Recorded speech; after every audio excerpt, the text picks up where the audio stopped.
আমাদের দেশের যে সম্পদ রয়েছে, গত 54 বছরে সম্পদকে লুণ্ঠন করে বিদেশি বেনিয়াদের মতো লুটপাট আর স্বর্গরাজ্যে পরিণত করা হয়েছিল। এদেশ থেকে 234 বিলিয়ন ডলার পাচার করা হয়েছে। ব্যাংকগুলোকে লুটতরাজরা লুটপাট করে দেউলিয়া করে দিয়েছে।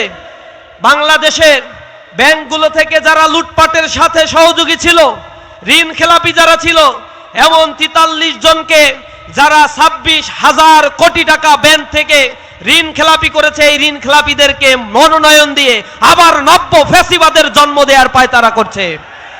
যারা ঋণ খেলাপিদের নমিনেশন দিয়েছে, তারা এই বাংলাদেশের অর্থনৈতিক ব্যবস্থাকে রিকনস্ট্রাকশন করতে পারবে, শয়তানেও তা বিশ্বাস করে না। এরা বিগত 10 বছরে যখন ক্ষমতায় ছিল, তখন মানুষের কাছে যে প্রতিশ্রুতি দিয়েছিল, কোনো প্রতিশ্রুতি তারা রাখে নাই।